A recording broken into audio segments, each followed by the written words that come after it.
Hello friends, कैसे हैं आप।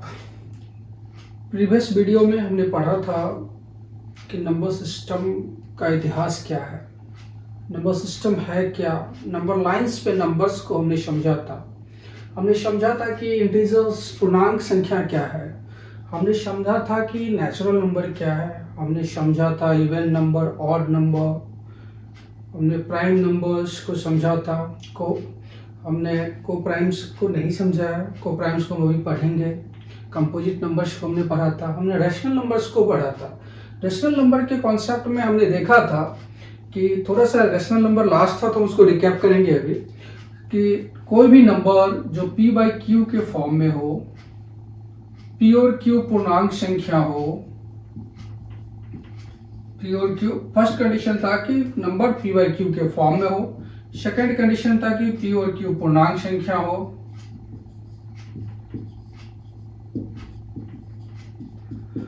थर्ड कंडीशन था उसमें कि q 0 के बराबर नहीं हो। उसमें बहुत सारे एग्जांपल्स को हमने देखा था, जस्ट लाइक 1/3, जिसमें हमने देखा था कि p number p by Q के फॉर्म में है, p और q पूर्णांक संख्या है।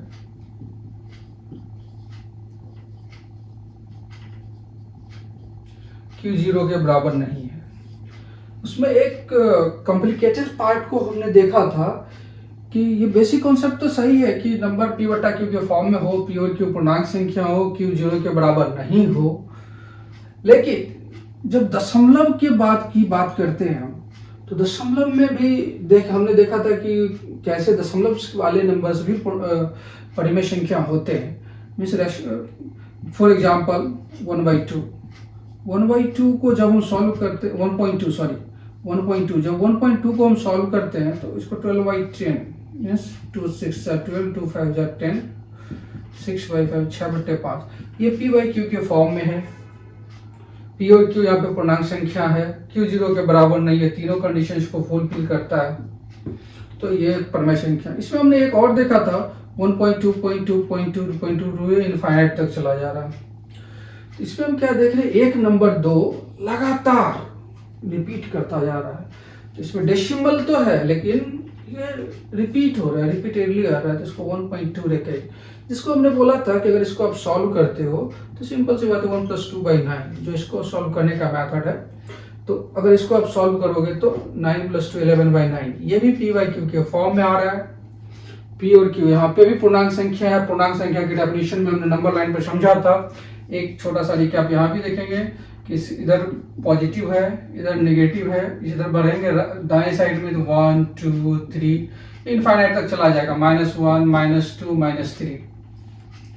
तो ये नंबर लाइंस है। नंबर लाइंस पर ये नंबर जो पूर्ण अंक वाले नंबर हैं, एब्सोल्यूट नंबर जो भी है, सारे के सारे इंटीजर्स के सेट्स हैं। तो हमने इंटीजर्स के सेट्स में देखा था ((-3 -2 -1 0 1 2 3 अनंत तक चला जाता है नंबर्स। तो ये हमारा इंटीजर्स का सेट था। इसमें हमने इंटीजर्स के बेस सेट्स के बेस पे हमने सब पहले समझा था कि इंटीजर्स क्या है। उसके बाद हमने समझा कि इंटीजर्स के बेस पे कि रेशनल नंबर क्या है। कि रेशनल नंबर के में हमने 3 कंडीशंस को चूज किया। संख्या p बटा q के फॉर्म में हो, q 0 के बराबर नहीं हो, p और q पूर्णांक संख्या हो। तो यहाँ पर आप देखेंगे कि डेसिमल फॉर्म में होने के बाद भी रिकरिंग डेसिमल है, ये सारे के सारे कंडीशंस को फुलफिल करता है। तो मीन्स क्या है, ये डेसिमल इनफाइनाइट है बट रेकरिंग है। तो इनफाइनाइट एंड रेकरिंग है तो क्या हो जाएगा, ये रैशनल नंबर के फॉर्म में आ रहा है, मतलब परिमेय संख्या के रूप में आता है। इसके साथ साथ हमने एक और देखा था,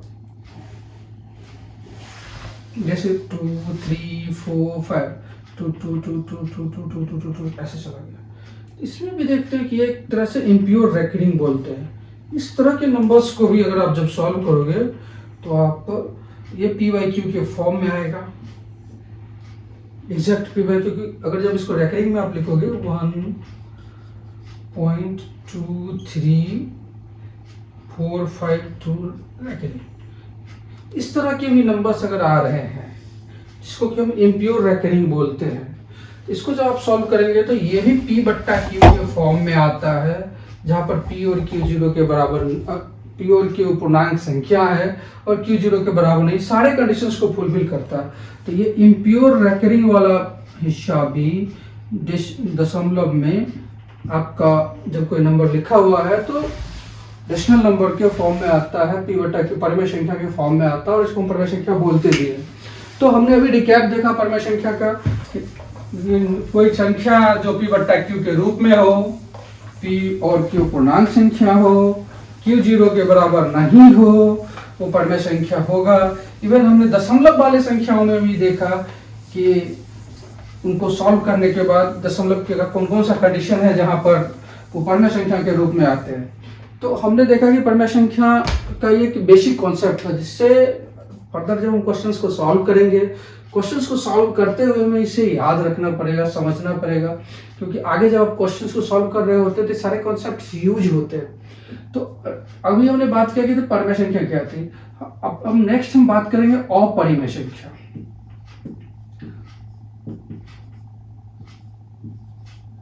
अपरिमेय संख्या, अपरिमेय संख्या English it is irrational number,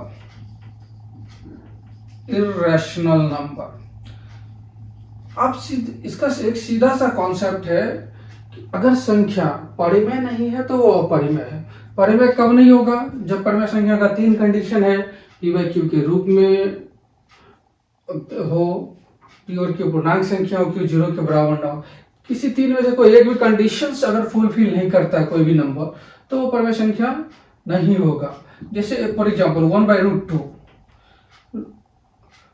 अगर 1/√2 देखते हैं, √2 का जो वैल्यू होता है 1.414, ये अनवरत चलता रहता है। तो इसमें हम क्या देख रहे हैं कि नंबर पी बट्टा क्यू के फॉर्म में है, ये सही है, क्यू जीरो के बराबर नहीं है, ये भी सही है, बट पी और क्यू क्या पूर्णांक संख्या नहीं है। अगर पी और क्यू पूर्णांक संख्या नहीं है, मतलब इंटीजर नहीं है, तो ये क्या हो गया? इर्रेशनल। तो इसके दूसरे वे में भी परिभाषा दे सकते हैं कि नंबर परिमेय संख्या के सारे कंडीशंस को फुलफिल नहीं करता है, या non recurring and non terminating decimal हो, नॉन टर्मिनेटिंग डेसिमल। जैसे अपने डेसिमल में देखा था कि non recurring non terminating decimal का मतलब होता है ये 2.369835432 ये नंबर अनवरत चलता रहेगा। इसमें कोई भी नंबर रिपीट नहीं हो रहा है, ऐसा कोई सीक्वेंस नहीं बन रहा है कि आप रेकरिंग भी यूज कर सकते हैं। तो इस तरह का जो नंबर का सीक्वेंस आएगा दशमलव में भी, ये सारे के सारे क्या होंगे? इर्रेशनल होंगे। तो हमने समझा कि रेशनल क्या है, इर्रेशनल क्या है, रेशनल और इर्रेशनल के कॉन्सेप्ट को भी समझा। आगे बढ़ेंगे रेशनल इर्रेशनल के कॉन्सेप्ट को समझने के साथ ही हम समझेंगे फ्रैक्शंस क्या है। एक्चुअली फ्रैक्शन हमें पहले पढ़ना था, इट्स ओके। रेशनल इर्रेशनल पढ़ने के बाद हम फ्रैक्शन पढ़ रहे हैं, कोई बात बड़ी बात नहीं है। अब फ्रैक्शंस है क्या? फ्रैक्शन कहने का मीनिंग क्या होता है? फ्रैक्शन हिंदी में बोले तो भिन्न। इसका मतलब ये है कि कोई भी नंबर अगर p बट्टा क्यू के रूप में लिख दीजिए तो फ्रैक्शन है। कोई भी नंबर अगर p बट्टा क्यू के रूप में लिख दीजिए तो वो फ्रैक्शन है।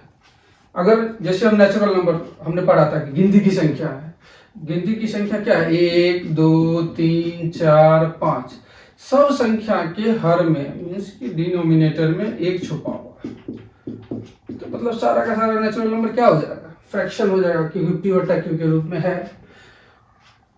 फ्रैक्शंस में हमने समझा कि नंबर p बट्टा क्यू के रूप में होना चाहिए। जैसे अगर फॉर एग्जाम्पल लिखते 1/2 1/3 1/4 1/5 1/6, ये सारे के सारे क्या है? फ्रैक्शंस हैं। लेकिन फ्रैक्शंस में भी दो टाइप्स होते हैं, जिसको एक को बोलते हैं, जैसे यहाँ पे हम नंबर देख रहे हैं, इसको 6/8 या 6/9 लिख सकते हैं, इसको 11/17, ये सारे के सारे क्या है? फ्रैक्शन से p बट्टा क्यू के रूप में। लेकिन यहाँ पर हम देख क्या पा रहे हैं? अंश छोटा है, ये अंश है, ये हर है। अगर आप अंश एंड हर को देखते हैं तो यहाँ पर क्या है? अंश 1 हर 2 है, अंश छोटा है हर से। इस कंडीशन में यहाँ पर भी हम देखते हैं तो अंश छोटा है हर बड़ा है, अंश छोटा है हर बड़ा है। लेकिन यहाँ पर देखिए, यहाँ भी क्या है? अंश छोटा है, हर बड़ा है। इसमें देखिए 6/9 मीन्स अगर इसको सिंप्लीफाई करेंगे ये भी करेक्ट है। इसमें भी क्या है, अंश छोटा है, हर बड़ा है। अगर एक एग्जांपल ऐसा लेते हैं, इसमें 17/11 लिखते हैं। इस केस में हम क्या देख पा रहे हैं कि अंश बड़ा है, ये अंश है, ये हर है, ये न्यूमरेटर है, ये डिन्यूमरेटर है। इसमें क्या देख रहे हैं, अंश ही बड़ा है, हर छोटा है। तो मतलब फ्रैक्शन जो p बाई क्यू के फॉर्म में है, इसमें दो चीजें देख रहे हैं, एक अंश भी बड़ा हो सकता है और हर भी बड़ा हो सकता है। तो अगर अंश बड़ा हो, अंश बट्टा हर, अगर सीधी सी बात है हर बड़ा हो अंश से, हर बड़ा हो अंश से, तो इसको हम प्रॉपर फ्रैक्शन बोलते हैं, इसको हम प्रॉपर फ्रैक्शन बोलते हैं, उचित, इसको हम प्रॉपर फ्रैक्शन बोलेंगे, अंश बट्टा हर। अगर इसी कंडीशन में अगर हर छोटा हो जाए अंश से या अंश बड़ा हो जाए हर से, तो इसको इम्प्रॉपर फ्रैक्शन बोलते हैं, इम्प्रॉपर फ्रैक्शन। अब हम एग्जांपल से समझेंगे proper fraction and improper fraction. जिस एग्जांपल हमने दिया कि प्रॉपर फ्रैक्शन क्या है, इम्प्रॉपर फ्रैक्शन क्या है। कभी क्वेश्चन कभी कभी दे देता है सिंपल सा एग्जांपल देके एक कि 1/3, 1/5, 1/7, 1 एंड 17/19। 19 एक और ले लीजिए, 19/11। इसमें से आपको पूछ देगा कि इम्प्रॉपर फ्रैक्शन कौन सा है, इम्प्रॉपर फ्रैक्शन बताइए। तो इम्प्रॉपर फ्रैक्शन का जो कॉन्सेप्ट है उसमें क्या है, अगर हर छोटा हो जाए अंश से, तो हम देखेंगे इस सारे एग्जांपल्स में कहां पर हर छोटा हो जा रहा है अंश से। इस कंडीशन में देखेंगे अंश बट्टा हर बड़ा हो जा रहा है अंश से, 1/5 हर बड़ा हो जा रहा है, 1/7 हर बड़ा हो जा रहा है, 17/19 हर बड़ा हो जा रहा है, 19/11 हर छोटा हो जा रहा है। अगर हर छोटा हो जाए अंश से मीन्स q छोटा हो जाए p से, if q is less than p, तो भिन्न क्या कहलाएगा, इम्प्रॉपर भिन्न, इम्प्रॉपर फ्रैक्शन। अगर वो नहीं है ऐसा, अगर q ग्रेटर हो जा रहा है p से, तो इस कंडीशन में क्या हो जाएगा, प्रॉपर फ्रैक्शन हो जाएगा। ठीक है,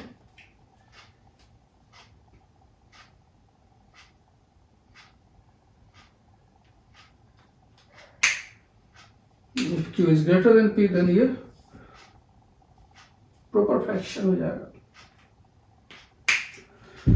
तो हम बात करेंगे, हमने जाना कि प्रॉपर फ्रैक्शन क्या है, इम्प्रॉपर फ्रैक्शन क्या है। अब हम बात करेंगे कि इसके साथ ही कि मिक्स फ्रैक्शन क्या होता है, मिश्र भिन्न। भिन्न में प्रॉपर फ्रैक्शन, प्रॉपर भिन्न हमने समझा, इम्प्रॉपर भिन्न समझा। अब हम पढ़ेंगे कि मिश्र भिन्न क्या है, मिक्स फ्रैक्शन, मिक्स फ्रैक्शन। बहुत ज्यादा लैंग्वेज की जरूरत है नहीं, मिक्स फ्रैक्शन या मिश्र भिन्न जिसको बोलते हैं हम, इसको समझने के लिए एक सिंपल से कॉन्सेप्ट की जरूरत है। इसके लिए सिर्फ दो कंडीशन है, अगर किसी भिन्न में नेचुरल नंबर मौजूद हो, मतलब अगर किसी भिन्न में नेचुरल नंबर, दो कंडीशन है कि भिन्न में मिक्स है तो मिक्स फ्रैक्शन ऐसा होता है, जैसे लिखा रहेगा 1.1/2, 2.1/3, 3.1/4। इसमें हम क्या देख रहे हैं, हर जगह एक नेचुरल नंबर मौजूद है, उसके बाद फ्रैक्शन p/q के रूप में। तो एक नेचुरल नंबर मतलब प्राकृतिक संख्या हो, एक कंडीशन है उसके साथ मौजूद हो। दूसरा कंडीशन है कि भिन्न p/q के रूप में हो, दूसरा क्या है, भिन्न हो, दूसरा भिन्न मौजूद हो। ये दोनों कंडीशन है तो मिश्र भिन्न होगा।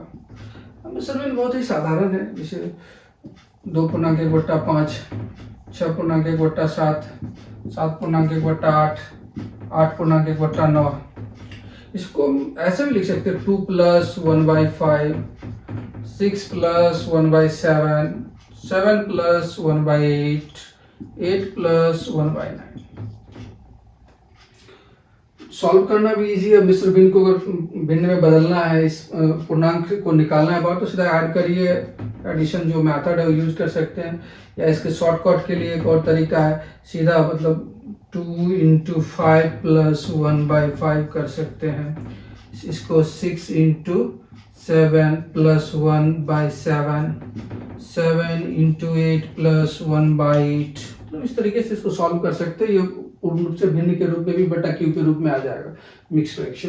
तो मिक्स फ्रैक्शन में है क्या, एक नेचुरल नंबर मौजूद होगा, उसके साथ फ्रैक्शन मौजूद होगा, पी बटा क्यू।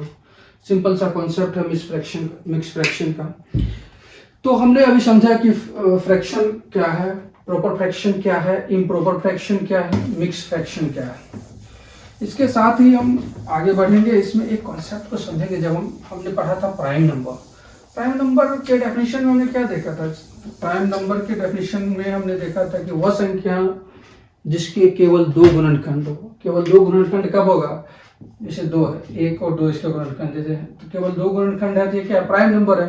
केवल 2 गुणनखंड किस कंडीशन में हो रहा है, जब उस संख्या का गुणनखंड 1 और वो संख्या स्वयं है। तो ये सारे के प्राइम नंबर के बाद हमने सीखा था कंपोजिट नंबर क्या है। कंपोजिट नंबर में भाज्य संख्या क्या है, जिस संख्या का गुणनखंड 2 से अधिक हो वो सारे के सारे संख्या भाज्य संख्या होंगे। अभी हमें पढ़ना है कि को प्राइम नंबर सह अभाज्य संख्या।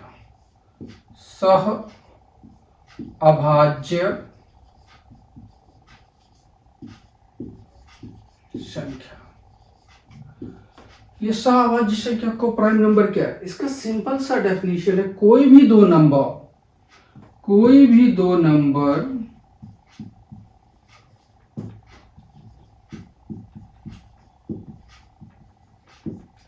जिसका हाईएस्ट कॉमन फैक्टर सिर्फ 1 हो। जैसे हम एग्जांपल लेते हैं 3 और 5 का। 3 का फैक्टर क्या है, 1 3। 5 का फैक्टर क्या है, 1 5। दोनों में कॉमन क्या है, एक हाईएस्ट कॉमन फैक्टर क्या है, 1 है। तो ये क्या हो जाएगा, को प्राइम हो जाएगा। 7 9 लीजिए, 7 का आप निकालेंगे गुणनखंड 1 7, 9 का निकालेंगे 1 3 9। हाईएस्ट कॉमन फैक्टर क्या है दोनों के बीच में, 1। तो ऐसी सारी संख्याएं, मतलब कोई भी दो संख्या, ऐसी संख्याओं का समूह, अगर उसके गुणनखंड निकालने पर उन सारी संख्याओं में कॉमन संख्या केवल हाईएस्ट कॉमन फैक्टर 1 मौजूद हो, तो सारी की सारी संख्याएं क्या कहलाएंगे, को प्राइम नंबर कहलाएंगे। तो हम प्राइम नंबर का कॉन्सेप्ट समझ चुके थे, कंपोजिट नंबर के कॉन्सेप्ट को हमने समझा है, हमने को प्राइम नंबर्स को भी समझा कि आखिर को प्राइम नंबर्स है क्या।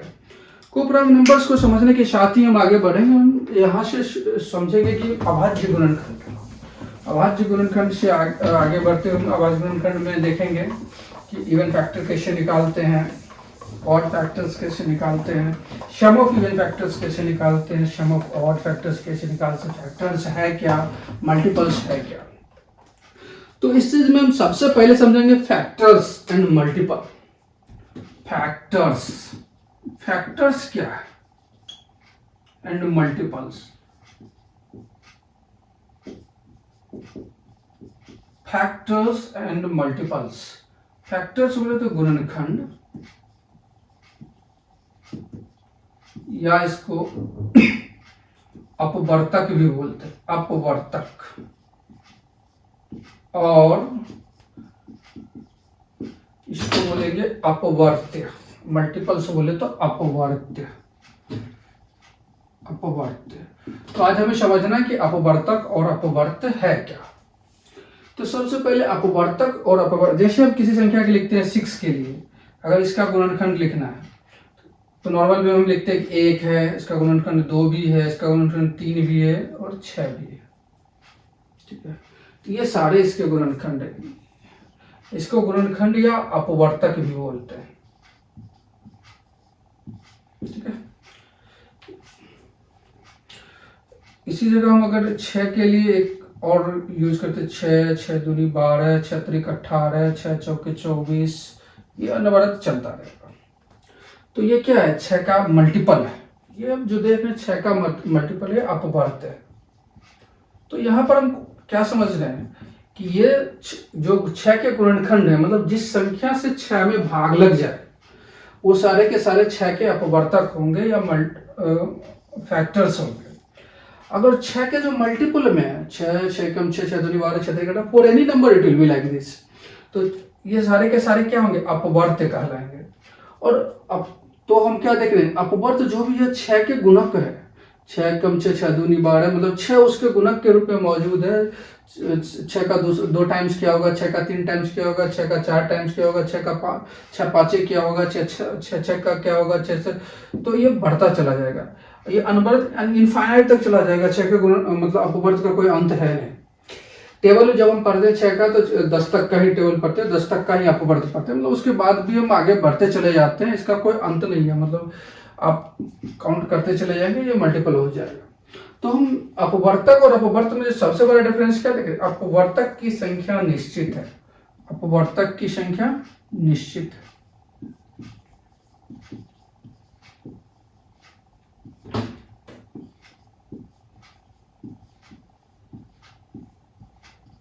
अपवर्त मतलब अनंत तक है, अपवर्त की संख्या निश्चित नहीं है, अनंत तक है, अपवर्त अनंत है। क्या कर सकते हैं, अपवर्त अनंत है, क्योंकि ये कॉम्प्लेक्स अनवरत चलता रहेगा। तो अपवर्तक किसी भी संख्या का एक तरह से गुणनखंड है, मतलब वो संख्या, वो छोटी अपवर्तक वो सारी संख्या है जिससे अपवर्त उस संख्या में भाग लग जाए। तो यहाँ पर एक चीज हम देख रहे हैं, जैसे कि फॉर एग्जांपल 6 का हमने निकाला, 6 का जब हमने निकाला अपवर्तक, तो एक चीज हम देखेंगे यहाँ पर कि 6 का अपने गुणनखंड के साथ है क्या संबंध। अपवर्तक को हमने समझा, अपवर्तक को हमने समझा, मीन्स कि हमने डिविजर्स या फैक्टर्स को समझा एंड हमने मल्टीपल को समझा। अब हम समझेंगे कि ये जैसे हमने एग्जांपल लिया था 6 का गुणनखंड क्या, 1 2 3 4 1 2 3 एंड 6। अगर इसके मल्टीपल की हम बात करते क्या है, 1 2 3 4, ये भी अनंत तक चला जाएगा, ये इसके अपवर्त है। इसी तरह से हम 2 का अपवर्त देखते हैं, क्या देख रहे हैं, 4 5 6 अनंत तक, 2 का 2 4 6 8 10, ये भी अनंत तक चलता रहेगा, अपवर्त का कोई अंत तो है नहीं। फिर 3 का देखेंगे, 3 6 9 12, ये भी अनंत तक चलता है। 6 तो 6 है ही, 6 का भी लिखेंगे तो 6 12 18 24। इस सारे गुणनखंड जो 6 के सारे गुणनखंड हैं, उनका आप अपवर्त या मल्टीपल्स देखेंगे तो हम 6 सब जगह मौजूद मिलेगा आपको। यहाँ पर भी 6 मौजूद है, यहाँ पर भी 6 मौजूद है, यहाँ पर भी 6 मौजूद है। तो इसका मतलब क्या है कि यहाँ पर 6 अपने गुणनखंड का, जो 6 के अपने गुणनखंड है उसका अपवर्त है। ये क्या है, अपवर्त है। इसके किसी भी मल्टीपल्स में ये अवेलेबल रहेगा। तो ये अपने गुणनखंड का क्या है, अपवर्त है। तो एक तो हमने देखा कि अपवर्तक क्या है, अपवर्त क्या है। अगर कोई संख्या, कोई भी प्राकृतिक संख्या या कोई भी प्राकृतिक संख्या अपने गुणनखंड का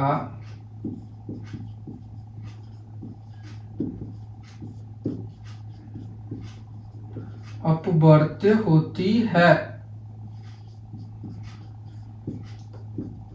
तो हमने देखा कि अपवर्तक क्या है, अपवर्त क्या है, अपवर्तक की संख्या निश्चित है, अपवर्त अनंत तक चला जाता है। किसी संख्या के गुणनखंड और उस संख्या में क्या संबंध है, तो कोई भी प्राकृतिक संख्या अपने गुणनखंड का अपवर्त एक बहुत बड़ा रिलेशन है। ये कॉन्सेप्ट इसको हम ध्यान में रखेंगे। अब सीखेंगे कि प्राइम फैक्टराइजेशन की अभाज्य गुणनखंड है क्या। फैक्टर्स को हमने समझा, मल्टीपल्स को समझा, फैक्टर्स एंड मल्टीपल्स में क्या रिलेशन है उसको समझा। अब हम समझेंगे कि प्राइम फैक्टराइजेशन करते कैसे। फैक्टर्स में प्राइम फैक्टराइजेशन, जहां से हमारा क्वेश्चंस भी बनेगा। फैक्टर्स एंड मल्टीपल्स एक कॉन्सेप्ट है जिसको बस हमको एक नॉर्मल तरीके में समझना था। अब यहाँ से हम मेथड में जाएंगे तो फैक्टराइजेशन, किसी भी नंबर्स का प्राइम फैक्टर्स कैसे निकालना है। अगर हमें बोला जाता है कि 24 है, 24 का प्राइम फैक्टराइजेशन करिए, प्राइम फैक्टराइजेशन करिए, प्राइम फैक्टराइजेशन, अभाज्य गुणनखंड, अभाज्य गुणनखंड। इसके लिए हम कुछ भी नहीं करेंगे, हम अपने स्कूल डेज में जो एक मेथड यूज करते थे उस मेथड पर फोकस करेंगे। वो मेथड है क्या, जैसे 24 है तो 24 का गुणनखंड हम कैसे निकालते थे। सिंपल सी बात है, सबसे पहले 2 से शुरू कर देते, 2 12 जा 24, 2 6 जा 12, 2 3 जा 6, ठीक है। तो यहाँ पर हम क्या देख पा रहे हैं, अगर इसका गुणनखंड हमें लिखना है तो हम क्या देख पा रहे हैं, 2 कितनी बार है, 1 2 3, तो 2 पर पावर 2 गुने 2 गुने 2, 3, तो 2 कितनी बार है, 3 बार, तो इसको लिख देंगे 2 टू द पावर 3, 3 कितनी बार है, 1 बार, 3 का पावर 1। तो ये इसके गुणनखंड है, अभाज्य गुणनखंड। कभी भी अभाज्य गुणनखंड निकालेंगे तो इसी मेथड से बड़े नंबर्स का अभाज्य गुणनखंड हम निकाल सकते हैं। तो इस अभाज्य गुणनखंड में हम समझेंगे कि नंबर ऑफ गुणनखंड कितने हैं इसमें। अगर कभी भी क्वेश्चंस में आता है कि इसमें नंबर ऑफ गुणनखंड कितने हैं, मतलब नंबर ऑफ फैक्टर्स कितने हैं इसमें, ये क्वेश्चन यहाँ आ सकता है कि इसका नंबर ऑफ फैक्टर कितना है, मतलब गुणनखंड की संख्या।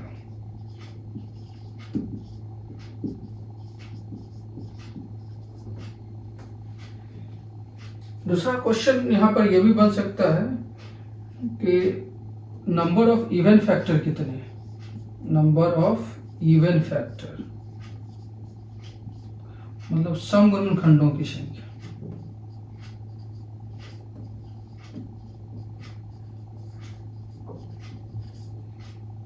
फिर नंबर ऑफ ऑड फैक्टर्स भी आएगा, नंबर ऑफ ऑड फैक्टर्स, विषम गुणनखंडों की संख्या,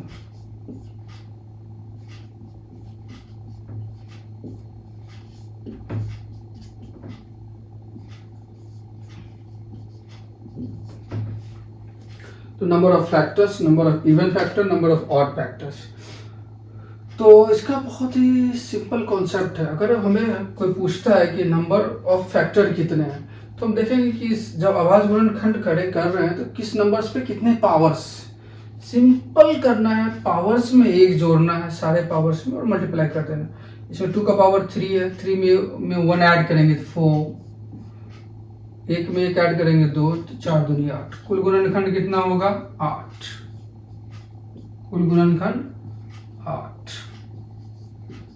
तो कभी भी किसी भी नंबर का नंबर ऑफ फैक्टर्स पूछेगा तो इजी कर सकते हैं कि इसमें गुणनखंड की संख्या कितनी होगी, 8। अब क्वेश्चन आता है कि इसमें नंबर ऑफ इवन फैक्टर क्या होगा और नंबर ऑफ ऑड फैक्टर क्या होगा। ये थोड़ा सा सोचने जैसा क्वेश्चन है कि नंबर ऑफ इवन फैक्टर कैसे निकालेंगे, नंबर ऑफ ऑड फैक्टर कैसे निकालेंगे। इसका भी एक सिंपल सा कॉन्सेप्ट है, अभी समझेंगे इसको। तो जैसे हमने अभी 24 का अभाज्य गुणनखंड निकाला, तो 24 के अभाज्य गुणनखंड में हमने क्या देखा था, 2 to the power 3 into 3 to the power 1, तो 2 पर पावर 3 और 3 पर पावर 1 इसका अभाज्य गुणनखंड है। जब आप अभाज्य गुणनखंड करेंगे अभी करके भी देख सकते हैं, 2 दूनी 4 दूनी 8 3 24, इसमें देखिए 2 का पावर 3 गुने 3 का पावर 1, ये 24 का अभाज्य गुणनखंड है। तो कभी भी अगर नंबर ऑफ फैक्टर्स के लिए अभी मैंने एक सिंपल सा बताया कि पावर में किसी भी उसका अभाज्य गुणनखंड का जो करके रखा हुआ है उसके पावर में 1 जोड़ो।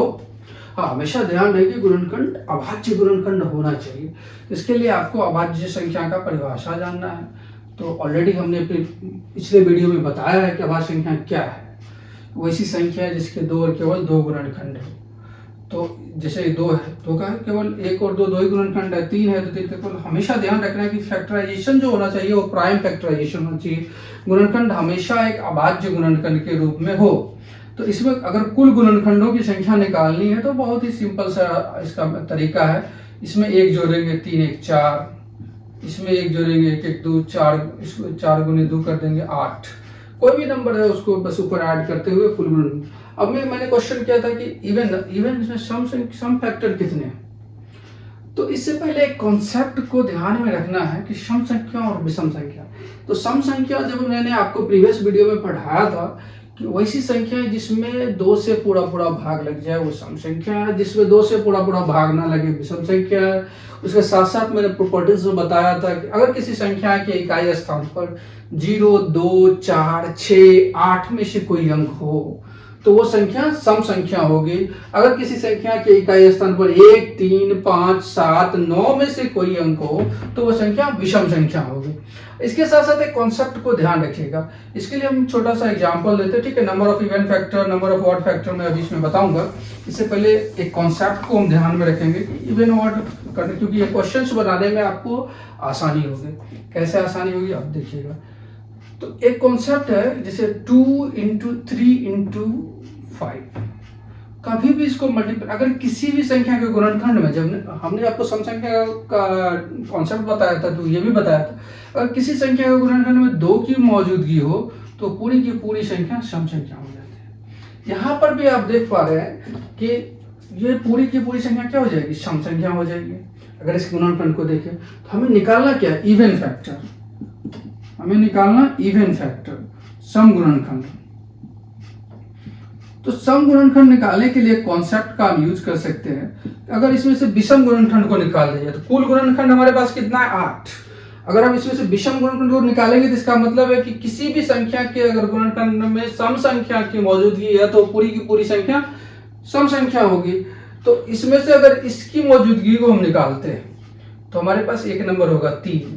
और किसी भी संख्या में नंबर ऑफ गुणनखंड निकालने के लिए उसके पावर में 1 जोड़ते हैं। तो 3 का पावर क्या है, 1। तो यहाँ पर विषम गुणनखंड की संख्या कितनी होगी, इसमें पावर में 1 जोड़ देंगे। अगर अदर नंबर होता है तो फिर उसको मल्टीप्लाई भी करते हैं, क्योंकि इसके अलावा कोई नंबर मौजूद नहीं है। तो ये विषम गुणनखंड कितना हो गया, 2। विषम गुणनखंड हो गया 2। अगर हमारे पास विषम गुणनखंड 2 है, कुल गुणनखंड 8 है, तो कुल गुणनखंड में से अगर विषम गुणनखंड को माइनस करते हैं तो हमारे पास इवन फैक्टर सम गुणनखंड आ जाएगा। तो कुल गुणनखंड 8, विषम गुणनखंड 2, निकाल दिए तो सम गुणनखंड 6।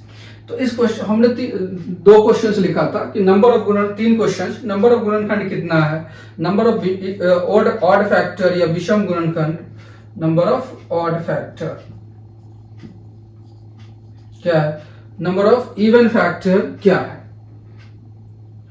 इसके बाद तो हमने इसमें कुछ और एग्जांपल्स लेंगे, हम 2-4 क्वेश्चंस इसको सॉल्व करेंगे कि प्राइम फैक्टराइजेशन करने के बाद नंबर ऑफ इवन गुणनखंड, नंबर ऑफ ऑड गुणनखंड कैसे निकालते हैं।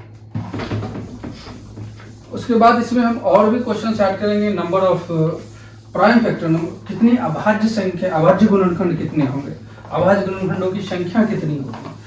तो इसके लिए हम एक संख्या सेलेक्ट करते हैं। मान लीजिए कि ये 210 है। पहले तो 210 है, तो इसमें क्वेश्चन बनेगा कि गुणनखंडों की संख्या कितनी है।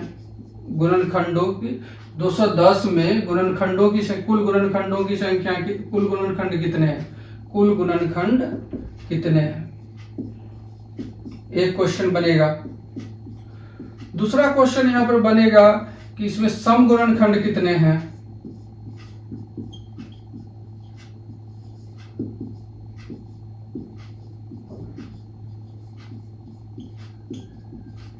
तीसरा क्वेश्चन बनेगा कि इसमें विषम गुणनखंड कितने हैं।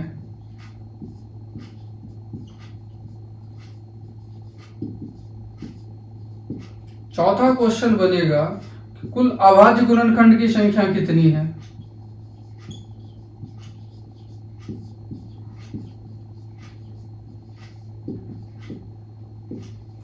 की संख्या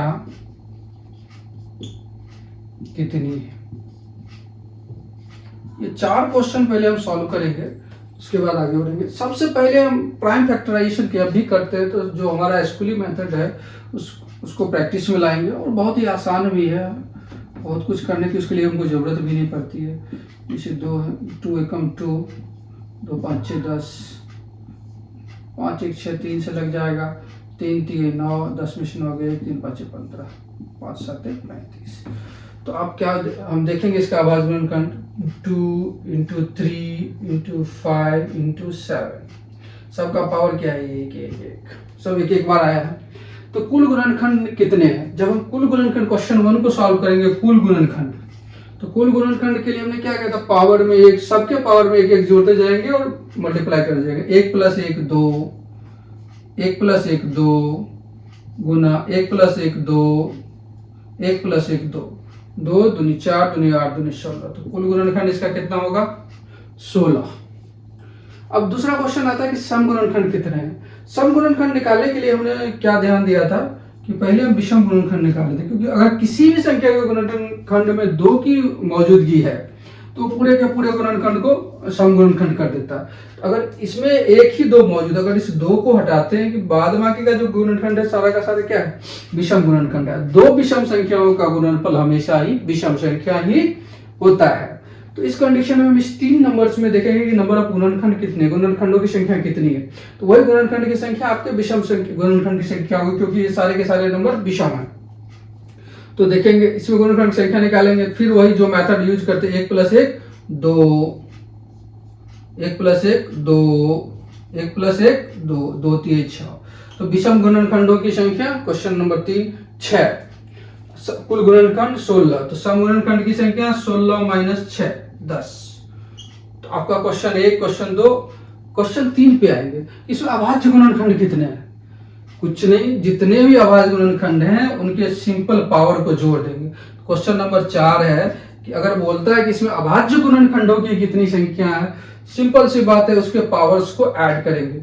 2 का पावर क्या है 1, 3 का पावर क्या है 1, 5 का पावर क्या है 1, 7 का पावर क्या है, सबको जोड़ देंगे। 1 + 1 + 1 + 2 2 4 बस 1 2 3 4। तो इसमें अभाज्य गुणनखंड की संख्या कितनी होगी? 4।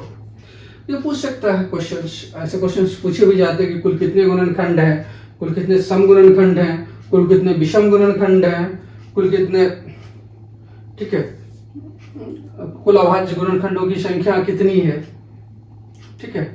इसमें एक और क्वेश्चन आता है इसके साथ साथ, जब हम कुल गुणनखंड, तो हमने देखा कि कुल गुणनखंड निकालते कैसे, किसी भी संख्या का कुल गुणनखंडों की संख्या कंपटीशन में पूछे जाते हैं कि कुल गुणनखंड कितने हैं, उसमें सम गुणनखंड कितने हैं, विषम सम गुणनखंड बोले तो इवन फैक्टर, विषम गुणनखंड ऑड फैक्टर,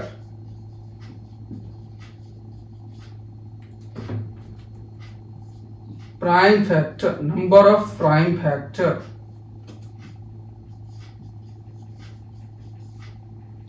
ठीक है।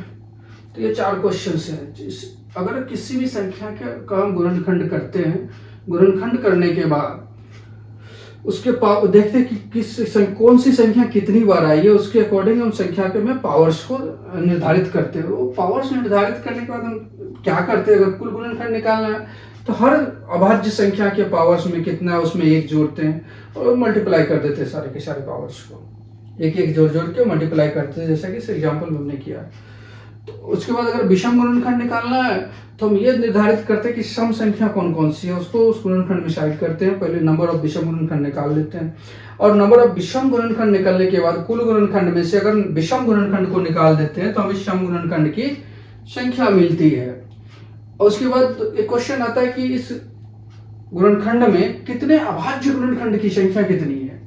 तो अभाज्य गुणनखंड की संख्या निकालने के लिए सबसे पहले अभाज्य गुणनखंड देख करते हैं किसी भी संख्या का, उसके बाद उस संख्या का में अभाज्य गुणनखंड का में पावर देखने की उसके कितने कितने पावर्स है, सारे पावर्स को आप ऐड करेंगे तो नंबर ऑफ अभाज्य गुणनखंड निकलेगा, नंबर ऑफ प्राइम फैक्टर निकलेगा। तो हमने नंबर सिस्टम में समझा कि किसी भी संख्या का कुल गुणनखंड कैसे निकालेंगे, उसमें सम गुणनखंड कितने हैं, विषम गुणनखंड कितने हैं, उसमें अभाज्य गुणनखंड कितने हैं। 1-2 और एग्जांपल के साथ इस क्वेश्चंस को हम बनाएंगे। क्वेश्चंस ऐसे ही रहने देते हैं क्योंकि आपको कभी कभी हमेशा नंबर्स में ही नहीं रहता है। सपोज कीजिए क्वेश्चन है यहाँ पर 360, 3 4 5 क्वेश्चंस करवाने का मतलब एक ही होता है कि अगर एक क्वेश्चंस को बताते वक्त आपके कॉन्सेप्ट में कहीं भी क्लैरिटी नहीं आई हो तो क्लैरिटी आ जाएगी। जैसे हम बात करते हैं 360 का प्राइम फैक्टराइजेशन करेंगे, जैसे करते हैं प्राइम फैक्टराइजेशन करते वक्त जो मेथड यूज करते हैं सबसे पहले 2 से ही भाग लगाइए, 2 से भाग लगाइएगा, 2 एकम 2, 2 8 16, 2 0 0, 2 9 18 19, 2 चौके 8, 2 5 10, 15 तिये 45, 3 5 15। तो अब आप इसमें देखिए 2 कितनी बार आया, 1 2 3 बार, तो लिखेंगे इसके गुणनखंड में 2 का पावर 3। 3 कितनी बार आया, 2 बार, 3 का पावर 2। 5 कितनी बार आया, 1 बार, 5 का पावर 1। तो पहला क्वेश्चन है कि इसमें कुल कितने गुणनखंड है। तो कुल कितनी गुणनखंड है, तो आप क्वेश्चन 1 को सॉल्व करेंगे बहुत आसान तरीके से, बहुत ही आसान तरीका है इसको सॉल्व करने का। पावर्स में 1 को ऐड करेंगे, 3 + 1 4, 2 + 1 3, 1 + 1 2, 4 तिये 12 दूनी 24, 4 3 जा 12, 2 जा 24। तो 360 में के अभाज्य गुणनखंड जब करेंगे तो उस अभाज्य गुणनखंड को करने के बाद नंबर ऑफ गुणनखंड की जो नंबर 360 है अभी, इसमें नंबर कुल गुणनखंड की संख्या 24 होगी। अब क्वेश्चन आता है कि इसमें सम गुणनखंड कितने होंगे, विषम गुणनखंड कितने होंगे। अभी आपने बताया कि जब भी सम गुणनखंड करना है तो सम संख्या को साइड करेंगे। तो सम संख्या यहाँ पर क्या है, 2 है, इसको निकालेंगे तो बच गया। किसी भी दो विषम संख्याओं का गुणनखंड हमेशा ही विषम होता है।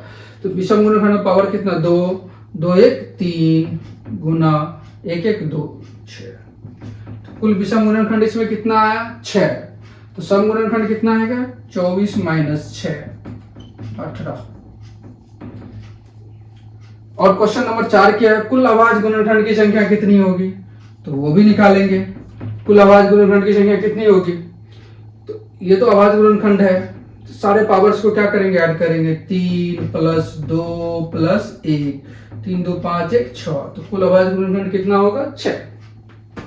That's it. तो इसको इसमें हम नंबर्स को फैक्टराइज करके समझा। कभी कभी क्वेश्चंस ऐसे भी होते हैं कि आपको फैक्टराइजेशन फैक्टर्स ही दिया जाता है और उसके आधार पर क्वेश्चन पूछा जाता है कि आप बताइए कि इसमें कुल कितने गुणनखंड हैं, इसमें सम गुणनखंड कितने हैं, विषम गुणनखंड कितने हैं। फॉर एग्जांपल क्वेश्चन लीजिए, क्वेश्चन है 2 का पावर 5 गुने 3 का पावर 4 गुने 6 का पावर 8 गुने 15 का पावर 10। क्वेश्चन ऐसा भी हो सकता है, सारे के सारे सेम क्वेश्चंस आपको पूछे जाएंगे, ये भी टाइप है क्वेश्चंस का।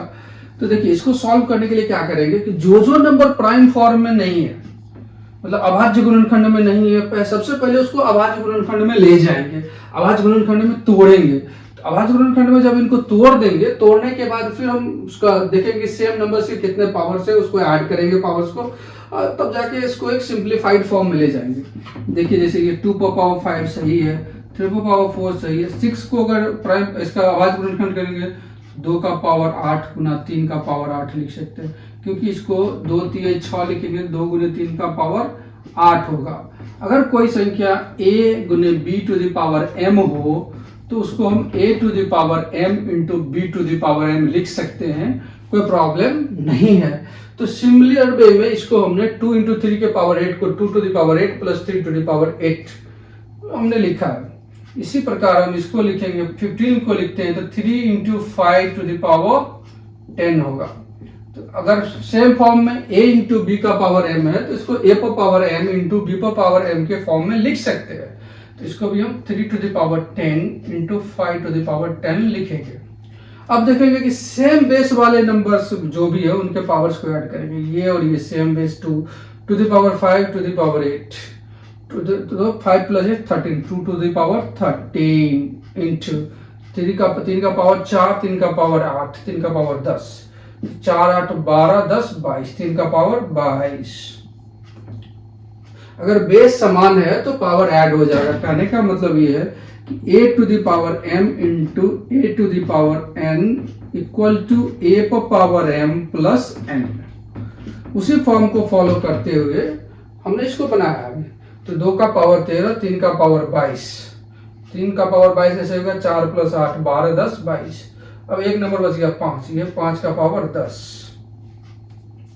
अब देखिए इसमें बोल रहा है कि कुल कितने गुणनखंड है। देखिए गुणनखंड कितने, अब ये अपने अभाज्य गुणनखंड के रूप में आ गया, उसके पावर के रूप में आ गया कि कौन सा नंबर कितना बार आ रहा अभाज्य गुणनखंड। तो अब इसको क्या करेंगे, कुल गुणनखंड निकालेंगे। क्वेश्चन 1 सिंगुलर 14 13 1 14 गुने 22 1 23 गुने 10 1 11। इसको गुना करेंगे वो कुल गुणनखंड की संख्या आएगी।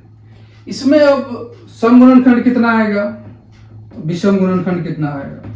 सबसे पहले इसमें विषम गुणनखंड निकालेंगे, फिर देखेंगे सम गुणनखंड कौन सा 2, इसको कुछ देर के लिए साइड करेंगे। तो 3 और 5 विषम संख्या, किसी भी 2 विषम संख्या का गुणनखंड हमेशा ही विषम होता है। लेकिन अगर किसी भी सम संख्या को सम संख्या से गुना करो या विषम संख्या से गुना करो, उसका जो परिणाम होता है हमेशा एक सम संख्या होती है। When an even number is multiplied with either even number or odd number, the final result will be even number. But when two odd numbers are being multiplied, the final result will always be odd number. So whenever the even number comes into the picture, the multiplication of the numbers will always be even number. कहने का तात्पर्य ये है कि अगर किसी भी सम संख्या को विषम संख्या से गुना करते हैं या सम संख्या से गुना करते हैं तो सम संख्या ही होगा, लेकिन अगर किसी 2 विषम संख्या को गुना करते हैं तो उसका मान हमेशा विषम होगा। तो इस कंडीशन में हम क्या कर रहे हैं, इस सम को थोड़ा साइड कर रहे हैं। अगर सम को साइड करते हैं तो ये 2 विषम है। अगर इसमें विषम गुणनखंड कैसे निकालेंगे, जैसे 3 का पावर 22 है, तो जैसे कुल गुणनखंड निकालते हैं 22 1 23, 23 को पावर को मल्टीप्लाई करेंगे, 5 का पावर 10, 23 गुना 12।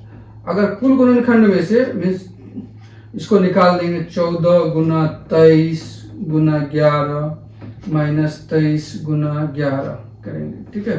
तो इसमें से अगर 23 सिंपल वे में करेंगे, 23 गुना 11 कॉमन आ रहा है 14 माइनस 1, मतलब 23 गुना 11 गुना 13, ये क्या हो गया इसका विषम गुणनखंड की संख्या, सॉरी सम गुणनखंड की संख्या। विषम गुणनखंड की संख्या 23 गुना 11, इसको गुना करेंगे आ जाएगा गुणनखंड। तो आप लोग कर लीजिएगा, गुना करके देख लीजिएगा क्या क्या आ रहा है। अब है कि इसमें कुल आवाज गुणनखंड कितना होगा, कुल आवाज गुणनखंड निकालना तो सिंपल सी बात है, सीधा आवाज गुणनखंड के पावर को जोड़ दीजिए। क्या क्या पावर है, 13 प्लस 22 प्लस 10, 13 प्लस 22 प्लस 10, ये हो गया इसका कुल आवाज गुणनखंड। तो हमने देखा कि किसी भी नंबर्स का कुल गुणनखंड कितने होते हैं, उसमें सम गुणनखंड कैसे निकालेंगे हम, विषम गुणनखंड कैसे निकालेंगे और अभाज्य गुणनखंड कैसे निकालेंगे, और अभाज्य गुणनखंड की संख्या कितनी होगी। इसके साथ साथ एक क्वेश्चन और आता है इसमें, उस पर हम डिस्कस करेंगे।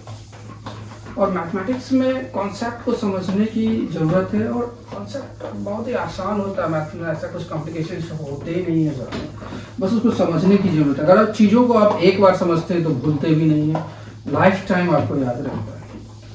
तो उसी कड़ी में हम आगे बढ़ेंगे और देखेंगे कि जो किसी भी संख्या का जो गुणनखंड निकालते हैं उसके गुणनखंडों का योग क्या होगा, ये भी एक प्रश्न है। उसके गुणनखंड का योग होगा तो वो कितना होगा, तो अभी निकालेंगे इसका गुणनखंड और देखेंगे अभी की संख्या का गुणनखंड कितना होगा।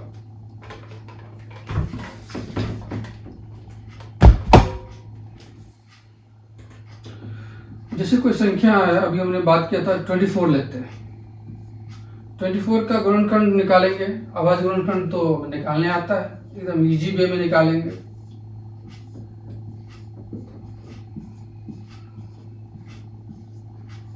क्या आ रहा है हमारा 2 की पावर 2 3 बार आया, 2 का पावर 3 गुना 3 का पावर 1। हमें देखना है कि इसमें, इससे पहले में हमने सॉल्व कर लिया था कि इसमें गुणनखंड की संख्या कितनी है, सम गुणनखंड कितनी है, विषम गुणनखंड कितने हैं, भाज्य संख्या कितने हैं, सॉरी अभाज्य गुणनखंडों की संख्या कितनी है।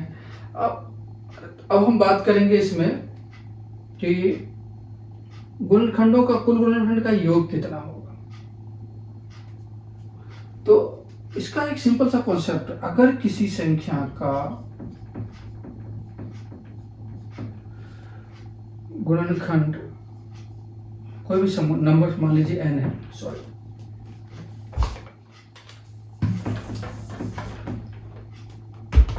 अगर कोई संख्या n है, उसका गुणनखंड a to the power x into b to a to the power x b to the power y into c to the power z है, डॉट भी हो सकता है। तो उस संख्या के गुणनखंडों का योग बहुत ही आसान तरीके से हम निकाल सकते हैं। देखिए इसके लिए हम a to the power x plus 1 minus 1 into b to the power y plus 1 minus 1 into c to the power z plus 1 minus 1 divided by a minus 1 into b minus 1 into c minus one, अनंत तक होगा, जो भी numbers आएंगे वो होगा। मतलब अगर एन कोई नंबर है, एन का पावर पी है, तो लास्ट में N to the power P plus one minus one divided by, ठीक है, एन माइनस वन। तो इसी तरीके से इस क्वेश्चंस को जब सॉल्व करेंगे, इसमें कुल गुणनखंड की संख्या वगैरह तो हम निकाल ही सकते हैं, प्रीवियसली हमने देखा कुल गुणनखंड का योग कितना होगा। तो अगर हम वो निकालने की कोशिश करते हैं कि इसके कुल गुणनखंड का योग कितना होगा, सिंपल सी बात है, क्या करेंगे, 2 का पावर 3 प्लस 1 बोले तो 4, फर्स्ट क्वेश्चन है, लिखते हैं 2 का पावर 3 प्लस 1 माइनस 1 इंटू 3 का power 1 plus 1 minus 1 divided bye 2 minus 1 into 3 minus 1। तो इसका मतलब 2 का पावर 4, 2 दूनी 4, दूनी 8, दूनी 16, 16 माइनस 1 इंटू 3 3 9, 9 माइनस 1, 2 में से 1 गया 1, 3 में से 1 गया 2, तो इसका क्या आएगा, 16 में से 1 गया 15, 9 में से 1 गया 8 बटा 2, 2 चौके 8, 15 चौका 60। तो इसका मतलब है कि इसके कुल गुणनखंड का योग कितना होगा, 60। 24 एक संख्या है जिसके कुल गुणनखंड का योग 60 होगा। चलिए क्रॉस चेक करते हैं, छोटा नंबर है तो क्रॉस चेक करने में कोई दिक्कत है नहीं। तो 24 का गुणनखंड में क्या आएगा, 1 आएगा, 2 आएगा, 3 आएगा, 4 आएगा, 6 आएगा, 8 आएगा, 12 आएगा, 24 आएगा। इसको ऐड करिए, 24 plus 12 36 plus 8 44 plus 6 50 plus 4 54 plus 3 57 2 59 plus 1 60। तो मीन्स फॉर्मूला इज करेक्ट। तो किसी भी संख्या का गुणनखंड निकालते हैं, अगर उसके कुल गुणनखंड का योग निकालना है तो ये सिंपल सी मेथड है, उसके बेस पे हम कर सकते हैं। अभी देखिए 3-4 और एग्जांपल लेंगे कि कुल गुणनखंडों का योग कैसे निकालते हैं। कुल गुणनखंडों का योग, किसी भी संख्या के कुल गुणनखंड का योग। इसके बाद देखेंगे sum of all the products of this number. तो किसी भी संख्या के गुणनखंड का योग निकालना, फॉर एग्जांपल है अभी हमारे पास 36 का सबसे पहले क्या करेंगे, आवाज गुणनखंड निकाल लेंगे, जो निकालते हैं 36 का आवाज गुणनखंड, सिंपल मेथड, 2 18 जा 36, 2 9 जा 80, 3 3 जा 9। तो हमने यहाँ क्या देखा, इसका अगर गुणनखंड आवाज गुणनखंड निकालते हैं 2 to the power 2 into 3 to the power 2, 2 का पावर 2 गुने 3 का पावर 2। तो इसमें हमें निकालना है कि इसके कुल गुणनखंडों का योग क्या होगा, कुल गुणनखंडों का योग, कुल गुणनखंडों का योग क्या होगा। तो ये सिंपल सा कॉन्सेप्ट है जो मैंने आपको अभी बताया है जस्ट बिफोर, कि कुछ भी नहीं करना है, हमें इस फॉर्मूले को यूज करना है। क्या किया था हमने, 2 to the power 2 plus 1 minus 1 into 3 to the power 2 plus 1 minus 1 divided by 2 minus 1 into 3 minus 1। 2 का पावर 2 plus 1 3, 2 2 जा 4, 2 जा 8 minus 1 क्या हो जाएगा 7।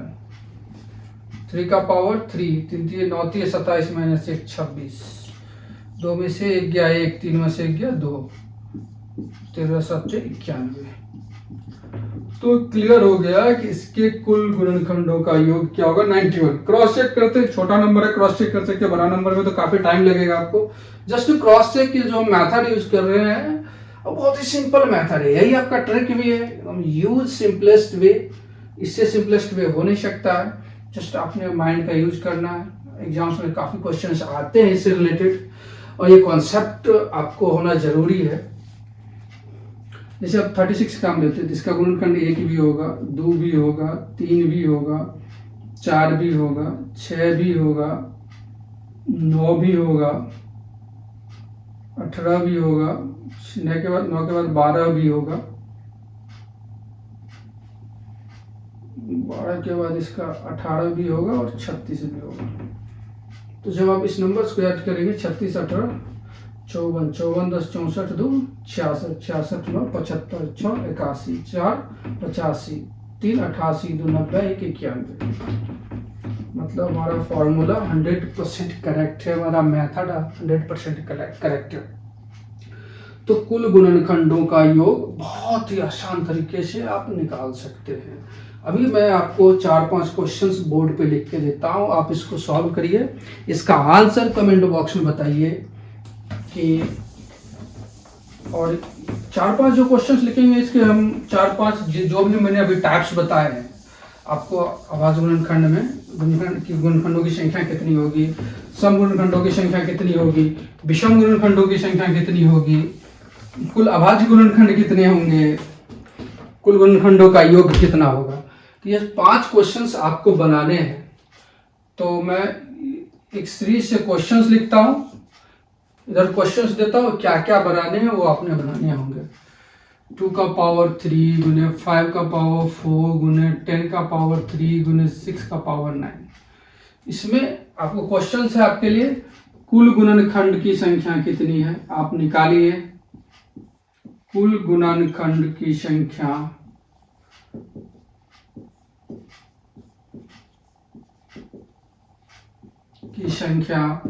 कितनी है। फर्स्ट सेकेंड, कुल विषम गुणनखंड कितने हैं, कुल विषम गुणनखंडों की संख्या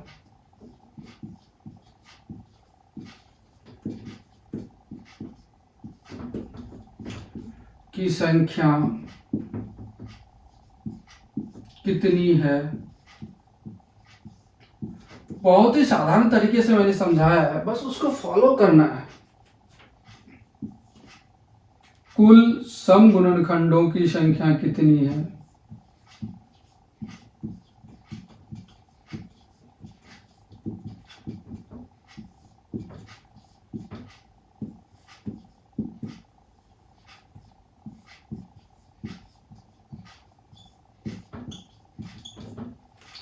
कुल अभाज्य गुणनखंडों की संख्या कितनी है।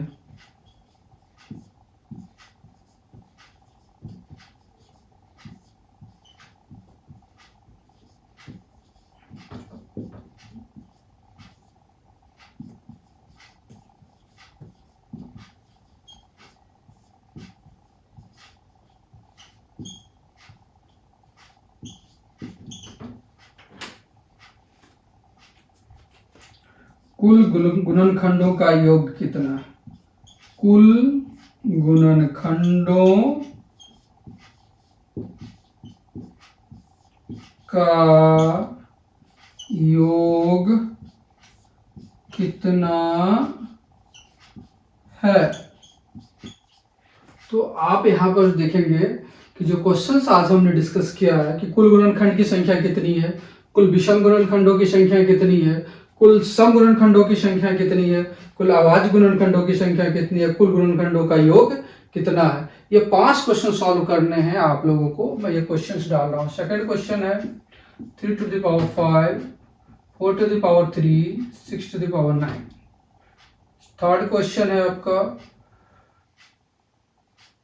360 नंबर है, इसका अभाज्य गुणनखंड निकालिए। निकालने के बाद ये 5 क्वेश्चंस को बनाइए। क्वेश्चन नंबर 4 है आपका 240, सॉल्व करिए। क्वेश्चन नंबर 5 है 2 to the power 2, 6 to the power 12, 8 to the power 5, 9 to the power 2। तो आप ये 5 क्वेश्चन सॉल्व करें। सॉल्व करने के बाद इसका आंसर कमेंट बॉक्स में बताएं, हम चेक करेंगे कितने लोगों का सही है। फिर फर्दर इसका कॉन्सेप्ट हम बात करेंगे इसी में, इसके नेक्स्ट वीडियो में, कि कुल गुणनखंडों का गुणनफल कितना होगा, और उसके आगे हम इस क्वेश्चंस को डिस्कस भी करेंगे। जो 5 क्वेश्चंस आपको आज हम दे रहे हैं, डिस्कस करने के बाद उसमें एक पॉइंट ऐड करेंगे, कुल गुणनखंडों का गुणनफल कितना होगा। अगर मैं चेक करूंगा कि प्रीवियस ईयर्स में इससे रिलेटेड कितने भी क्वेश्चंस है, वो क्वेश्चंस भी मैं आपको करवाऊंगा नेक्स्ट वीडियो में। इसके साथ ही टाइम मिलने पर डिविजिबिलिटी टेस्ट का मेथड क्या है, मतलब विभाज्यता का नियम, तो अगर उस वीडियो में संभव हो पाया तो करूंगा, नहीं तो नेक्स्ट वीडियो में मैं करूंगा।